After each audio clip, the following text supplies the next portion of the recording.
Hi friends, welcome to Tamizhar's kitchen. இன்னைக்கு நம்ம பார்க்க போறது ஒரு குஸ்கா ரெசிபி. குஸ்கா நல்ல உதிருது.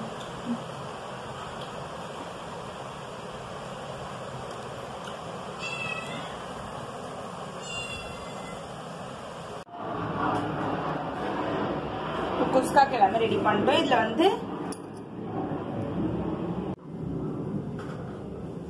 மீதி தக்காளி அரைச்சாச்சு, புதினா கொத்தமல்லி அங்க கட் பண்ணி வச்சிருக்கு. இதுல வந்து ஆயில் விட்டுருக்கோம். ஒரு குக்கர் 1 pot ரெசிபி தான் இது. இதுல வந்து ஆயில் விட்டாச்சு. இது கூட நெய்,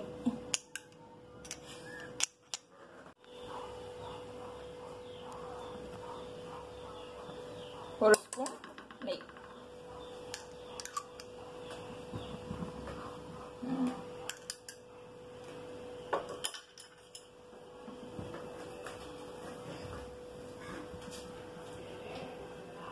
பாக்ஸ்ல இருந்து ஒன்னொன்னா எடுத்து போட ஆரம்பிச்சிடலாம். பிரிஞ்சி இலை,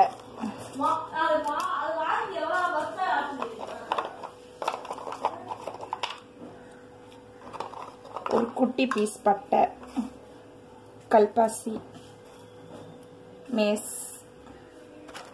கிராம்பு சும்மா ஒரு 3, ஸ்டார் அனீஸ் ஒன்று, நட்சத்திர சோம்பு, சீரகம் கொஞ்சம் நிறைய போட்டுக்கலாம்.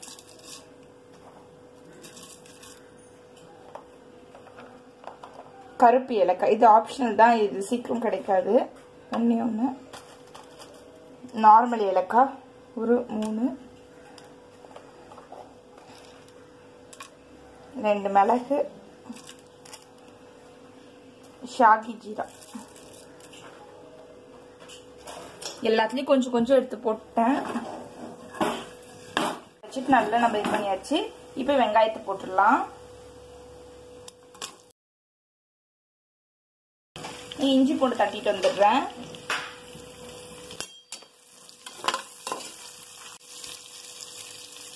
இப்போ லைட்டா வதங்கிடுச்சு. இப்போ வந்து பூண்டு பேஸ்ட், அது கூட இஞ்சி பேஸ்ட்,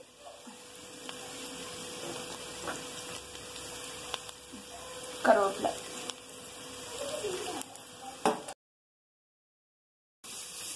பச்சை வாசம் போடுற அளவுக்கு நல்லா வதக்கிக்கலாம். இப்போ இஞ்சி பூண்டோட பச்சை வாசம் போடுவோன்னே நம்ம தக்காளி தனியாக இருக்கிறதையும் ஊற்றிக்கலாம். அது மாதிரி நம்ம அரைச்சி வச்சுருக்கிறதையும் ஊற்றிடலாம். இப்போ தக்காளியை போட்டுடலாம்.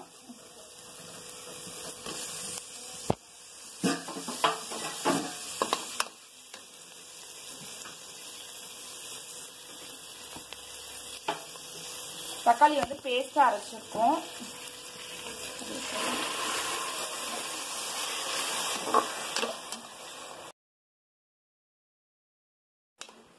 இப்போ தக்காளியோட பச்சை வாசமும் போயிடுச்சு. இப்போ நீங்க வந்து பச்சை மிளகாய் இது கூட சேர்த்துருந்தீங்கன்னா மிளகாத்தூள் வந்து நீங்க பார்த்து போட்டுக்கோங்க. நான் வந்து பச்சை மிளகாய் ஆட் பண்ணல, அதுக்காக கொஞ்சமா மிளகாத்தூள் போட்டுக்கிறேன்.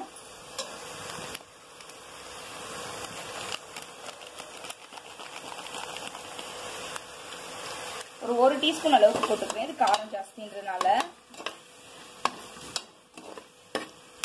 இது கூட பிரியாணி மசாலா ஒரு 3 டேபிள் ஸ்பூன் அளவுக்கு போட்டுக்கிறேன்.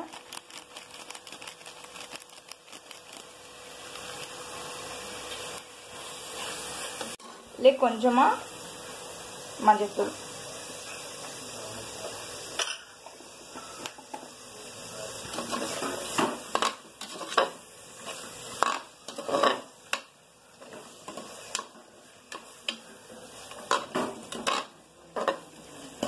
இப்ப இது கூடயே புதினா, கொத்தமல்லி கொஞ்சமா மேல தூவிக்கலாம். மிச்ச கொத்தமல்லிய இதுல வந்து கொஞ்சமா போட்ட போதும்.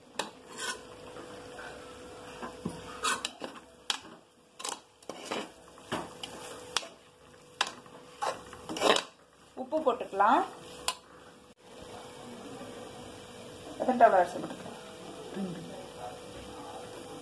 இதுக்களவு உப்பு இதுக்கு போட்டிருக்கோம். சாப்பாட்டுக்கு கரெக்டா இருக்கும்.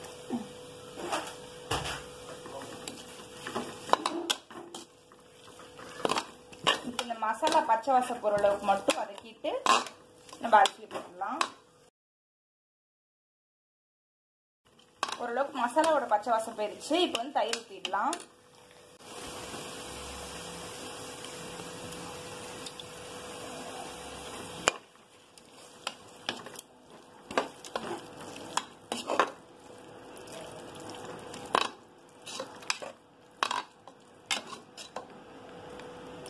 இன்னும் கொஞ்சம் சப்போஸ் நமக்கு புளி தேவைப்படுச்சுன்னா லெமன்ல அட்ஜஸ்ட் பண்ணிக்கலாம். இப்போதைக்கு இது போதும் நமக்கு.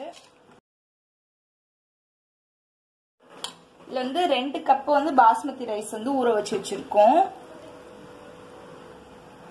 அதுக்கு வந்து இப்போ வந்து 3க்கு கொஞ்சம் கம்மியா, அதே 2.25 கப் அளவுக்கு வந்து தண்ணி ஊற்றிருக்கோம். ஏன்னா தயிர் ஒரு 1/4 கப் அளவுக்கு இருக்கும் இந்த மசாலா. ஏன்னா நம்ம எந்த ஒரு வெஜ்ஜீஸும் போடல, எந்த ஒரு வெஜிடபிள் வேகிறதுக்கு எதுவுமே போடல. அதனால வந்து இந்த 1/4 கப் கொஞ்சம் குறைச்சிட்டு போட்டுக்கலாம் தண்ணி. ஏன்னா குழந்தைச்சுன்னா நல்லா இருக்காது. குஸ்கா தான் பண்றோம் நம்ம. அதனால 2.25 கப் வந்து நான் தண்ணி ஊற்றிருக்கேன். இதுல இது கொதி வந்த உடனே அரிசியை போட்டு மூடி வச்சிடலாம். கொதி வரட்டும். அதுக்குள்ள இந்த தண்ணியில வந்து நம்ம டேஸ்ட் பார்த்துக்கலாம். உப்பும் காரமும் உப்பும் காரம் ரெண்டுமே தூக்கலா இருந்துச்சுன்னா நம்ம சாதத்துக்கு கரெக்டா இருக்கும். உப்பு லைட்டா பத்தல.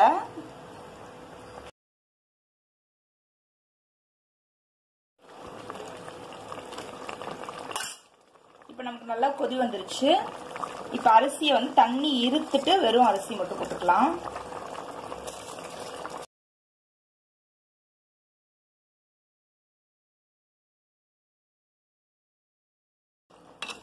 சில பேர் வந்து இந்த ஸ்டேஜ்லயே நெய் விட்டு மூடி வச்சிருவாங்க. ஆனா நான் வந்து வெந்து வெளியே நம்ம குக்கர் ஓபன் பண்ணும்போது நெய் விட்டுப்பேன். அப்பதான் வாசனை நல்லா இருக்கும். இப்ப இதை வந்து மூடி வச்சிடலாம். இதுல வந்து வெங்காயம், கொத்தமல்லி, உப்பு போட்டாச்சு ரைத்தாக்கு. அதை தயிர் ஊத்திடலாம்.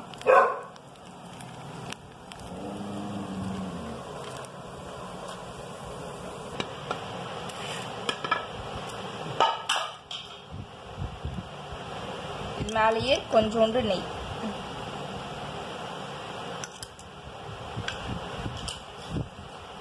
நம்ம இது பண்ணி வச்சிருக்கு கொத்தமல்லியும் புதினாவும்.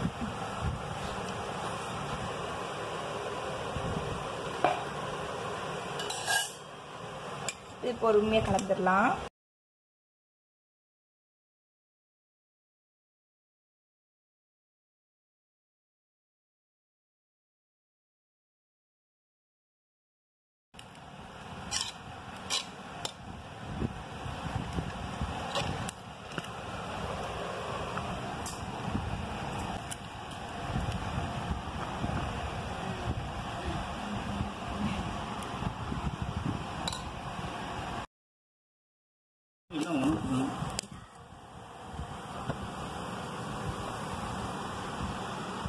நல்ல உதிரி உதிரியா சூப்பரா வந்திருக்கு சாப்பாடு.